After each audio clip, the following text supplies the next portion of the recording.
Hello viewers, welcome to another episode of our English program, No Nonsense. I'm your host, Adil Farooq Raja.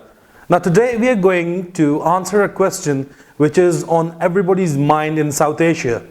And the question is, will India-Pakistan go for a nuclear war? Now it was an article originally published on my blog on Saturday, 9th March 2019, just before the Indian general elections. I'm telling you so that you understand the relevance. Now, will India-Pakistan go for a nuclear war? No. No is the simple answer to the subject question. Even with the ultra-nationalism and right-wing war jingoism currently prevailing in India and Pakistan, militant groups ready to draw blood over Kashmir and Pakistan, while both countries' nuclear arsenals are targeted at each other, the answer is still no. Although the Pakistani Prime Minister, Mr. Imran Khan, warned that a slight miscalculation can bring about a nuclear catastrophe in South Asia, while Prime Minister Modi in India is using military jingoism to garner much needed political support for his party in the upcoming elections, which is already won, the fact remains that both the countries basically comprises of people who are pragmatic in nature, by race, and belong to the same descent.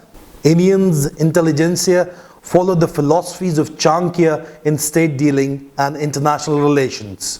While Chanakya himself taught violence as an instrument of statecraft, but he too advocated and taught his disciples to back off before the existence of own state becomes at peril.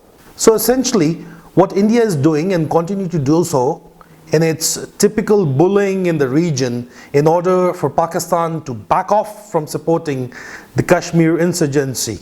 If history is of any value, we all know that Pakistan won't be impressed by this Indian stance and will continue to remain defiant against such Indian posturing, while striking back as they did, all the while keeping up their nuclear guard. With the modern research, we all know that an India-Pakistan nuclear war will affect the entire world.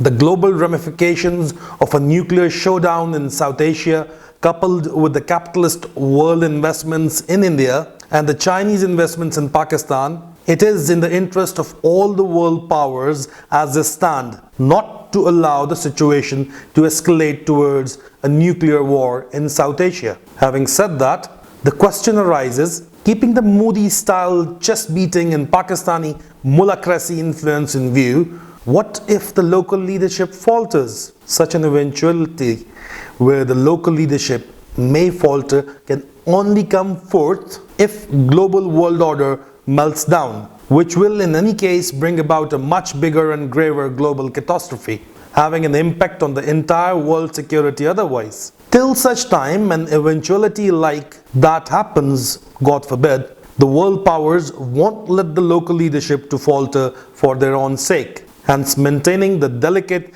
peace in place at South Asia, refraining the hostilities in the region to escalate into a nuclear Armageddon.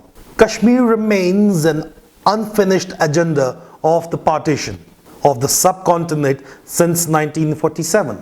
It is the major bone of contention between India and Pakistan, thorny relationship. Both countries have fought no less than 3 wars over Kashmir. Kashmir is no Palestine, mind you. Kashmir is having a nuclear power standing in its direct support, that is Pakistan. Ultimately, Kashmir issue will have to be resolved between India and Pakistan by opening up Indian administered Kashmir to the world like Pakistani administered Kashmir, even under its current status, would work to dissolve the Kashmir insurgency as it stands. It will further pave way for a more permanent solution for Kashmir. The efforts of Modi government to change the demography of Kashmir under the Israeli model in Palestine won't materialize. Such an ignominious venture will only provide fuel to the insurgency in Kashmir. This realization also exists among the world powers now, that a solution of the Kashmir issue is paramount for the sake of global peace and security. There is no better way to conclude this article but by sharing the following crude caricature which you will be seeing on your screens, identifying the mighty in size India compared to smaller Pakistan, but both having a nuclear arsenal directed at each other's, creating a catch-22 situation for both parties, stopping them short of pulling the triggers, obviously. I thank you all. Now, if you like what you're seeing, please do like and subscribe to our YouTube channel.